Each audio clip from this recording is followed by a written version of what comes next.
The cabin felt tighter than it should have, as if the air itself had decided to press inward. Leather seats glowed under warm lights, polished and expensive, but the comfort was an illusion. At the front of the aircraft, first class hummed with quiet privilege, murmured conversations, and the soft clink of glass. Evelyn Carter sat upright in her seat, hands folded in her lap, eyes fixed ahead. She had flown many times in her 72 years, enough to know that not every journey was about distance. Some were about endurance. Her phone vibrated in her hand, a lifeline she hadn't expected to need. She raised it slowly, fingers stiff, and brought it to her ear. "Son," she whispered, urgency cracking through her carefully controlled voice. "You have to help me. Quick." Across the aisle, the flight attendant watched her. She was young, sharply dressed, posture rigid with authority. A practiced smile rested on her lips, the kind that could turn cold without warning. Her gaze lingered on Evelyn longer than necessary, sharp and assessing, as if weighing something unseen. Evelyn felt it, that familiar prickle at the back of her neck, the sense of being examined not as a person but as a problem. Evelyn had boarded the plane quietly, ticket in hand, seat assigned weeks ago. She had paid extra for first class, a rare indulgence after decades of saving and sacrifice. It was meant to be a gift to herself, a comfortable trip to visit her sister after a long year of hospitals and funerals. She hadn't expected suspicion to be part of the package. "Ma'am," the flight attendant said, stepping closer. Her voice was polite, but tight. "You need to put your phone away. We're preparing for departure." Evelyn nodded, trying to explain. "I just need one moment. I'm feeling a little unwell. I'm calling my son." The attendant's eyes flicked to the phone, then back to Evelyn's face. "If you're unwell, we may need to reconsider your fitness to fly." The words landed hard. Evelyn's heart thudded. "I'm fine," she said quickly. "Just anxious." The attendant didn't move away. Instead, she folded her arms, blocking the aisle. Passengers nearby shifted, curiosity sparked. A man across the way pretended to read his newspaper, though his eyes peeked over the edge. A woman sipped champagne, watching openly. Evelyn lowered her phone, her son's voice still echoing faintly from the speaker. "Mama, what's wrong?" he asked. "I'll call you back," Evelyn murmured, ending the call with shaking fingers. The attendant exhaled, a thin smile returning. "Thank you. Now, can I see your boarding pass?" Evelyn frowned. "You already checked it at the gate." "Just a routine recheck," the attendant replied. Evelyn handed it over. The attendant studied it longer than necessary, brows knitting slightly, as if searching for an error that wasn't there. Finally, she handed it back, but her expression remained skeptical. "Everything seems in order," she said, though her tone suggested otherwise. "But you appeared distressed. Is there someone traveling with you?" "No," Evelyn said softly. "Just me." The attendant nodded slowly. "If you need assistance, you should ask. Causing a disturbance can make other passengers uncomfortable." Evelyn swallowed. "I wasn't trying to disturb anyone." The attendant glanced around, as if inviting the cabin to weigh in. "Let's keep it that way." She stepped back, but the damage lingered. Evelyn felt eyes on her, judgment blooming in the silence. She pressed her palms together, grounding herself, reminding herself to breathe. Minutes passed. The plane remained at the gate. Evelyn thought the moment had ended, but then the attendant returned, this time with another crew member. A taller man, older, his face unreadable. "This is the passenger I mentioned," the attendant said quietly, though not quietly enough. "She seems confused." Evelyn's head snapped up. "I am not confused." The man looked at her, then at the attendant. "Ma'am," he said gently, "are you feeling okay to fly?" "Yes," Evelyn replied firmly. "I just made a phone call." The attendant crossed her arms again. She was speaking loudly and seemed agitated. Evelyn's chest tightened. "I was scared," she said, her voice trembling despite her effort. "That doesn't make me unfit." The man hesitated. Around them, whispers grew. Someone shifted in their seat. Someone else sighed, annoyed. Evelyn felt the weight of every year she had lived, every moment she had been told to be quiet, to be grateful, to not make trouble. She thought of her son's voice, worried and protective. She thought of how easily fear was mistaken for weakness, especially when it wore her face. "I want to speak to someone else," Evelyn said. "A supervisor." The attendant's smile tightened. "There's no need to escalate." "I think there is," Evelyn replied. The man nodded slowly. I'll get the purser. As he walked away, the attendant leaned closer. You're making this harder than it needs to be. Evelyn met her gaze. So are you. The purser arrived, composed and calm. He listened as the attendant explained, her words polished, selective. Evelyn waited, hands clasped, heart racing.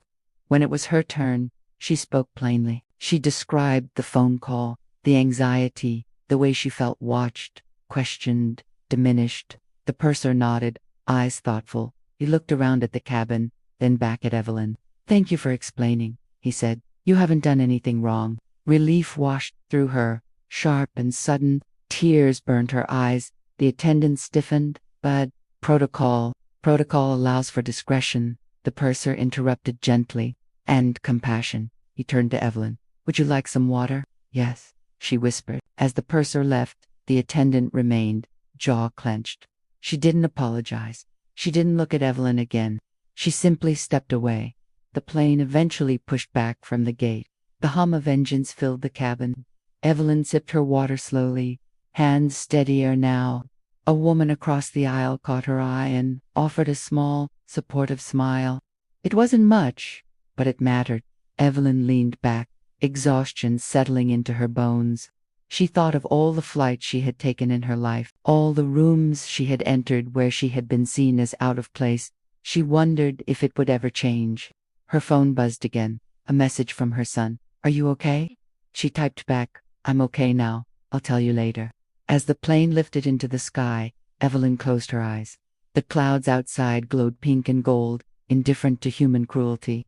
She focused on that beauty, on the quiet strength it took to claim space in a world that so often tried to deny it. She knew this moment would stay with her, another story to carry. But she also knew she had spoken up, had refused to shrink, and that, she decided, mattered just as much as the destination.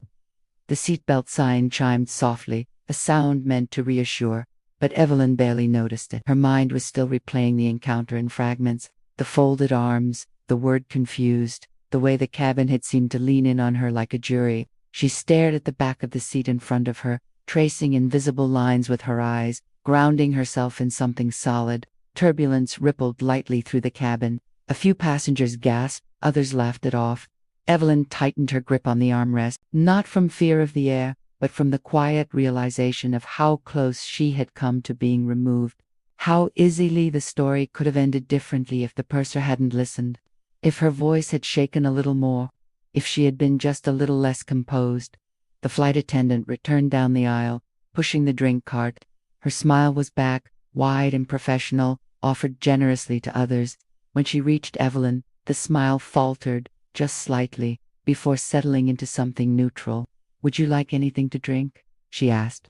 Water is fine, Evelyn replied. The attendant poured it without comment, setting the glass down a bit harder than necessary.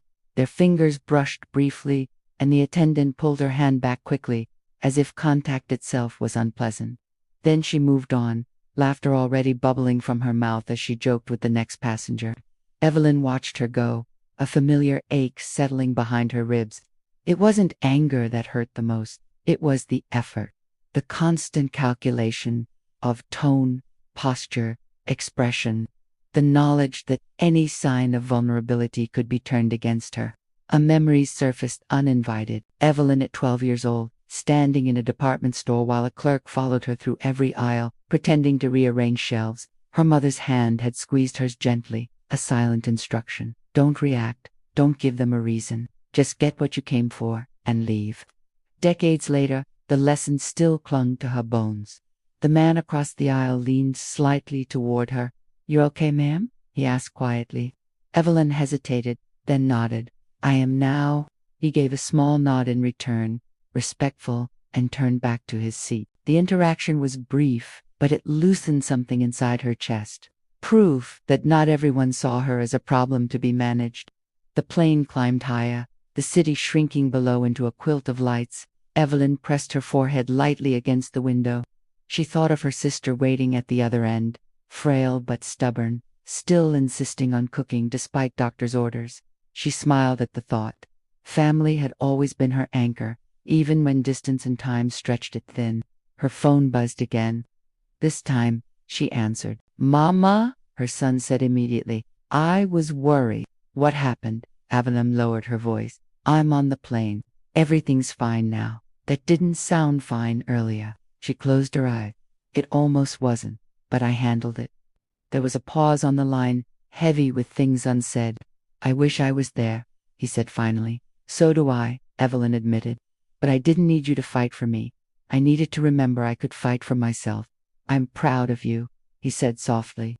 The words warmed her more than the blanket draped across her lap. I'll call when we land, she promised. After the call ended, she noticed the purser approaching again. He crouched slightly to meet her eye level, careful not to loom. I wanted to check in, he said. Are you feeling better? Yes, Evelyn replied. Thank you for listening. He nodded. Everyone deserves that. As he walked away, Evelyn let out a breath she hadn't realized she was holding. She sipped her water, then leaned back, letting the steady rhythm of flight settle her nerves. Hours passed, meals were served, trays collected.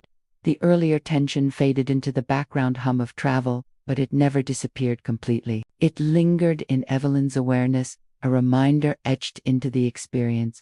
At one point, the attendant laughed loudly at something a passenger said, her confidence unshaken, her authority intact. Evelyn wondered briefly if the woman would remember this interaction at all once the flight ended, or if it would dissolve into 100 other forgettable moments of power exercised without consequence. For Evelyn, it would not be forgettable.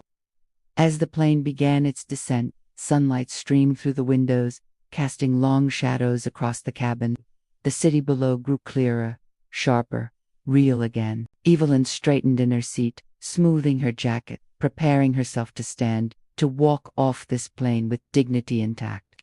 The attendant made final announcements, her voice pleasant and practiced. When she passed Evelyn's seat one last time, their eyes met. Something flickered there, unreadable. Then the attendant looked away. The plane touched down with a jolt, tires screeching briefly against the runway. Applause rippled through the cabin. Evelyn smiled faintly. Survival disguised as celebration. As passengers stood and gathered their belongings, the aisle filled with movement. Evelyn waited patiently, as she always did. When it was her turn, she rose slowly, joints protesting, and reached for her bag. The woman who had smiled at her earlier stepped aside to give her space. Take your time, she said kindly. Thank you, Evelyn replied. She stepped into the aisle, head held high. As she walked toward the exit, she passed the flight attendant one final time. The woman's posture was rigid, her smile fixed for the next set of passengers. Evelyn didn't slow, she didn't glare, she didn't shrink. She simply walked past, claiming her place. At the jet bridge, cooler air greeted her. The noise of the cabin faded behind her, replaced by the steady rhythm of footsteps and rolling suitcases. Evelyn paused for a moment, hand resting against the wall, allowing herself to feel everything she had held back. She thought of her mother, her son, her sister, of all the women who had endured similar moments silently, loudly, bravely, or broken. She whispered a quiet promise to herself, I will keep speaking. Then she moved forward, into the terminal, into the waiting arms of her life beyond this flight.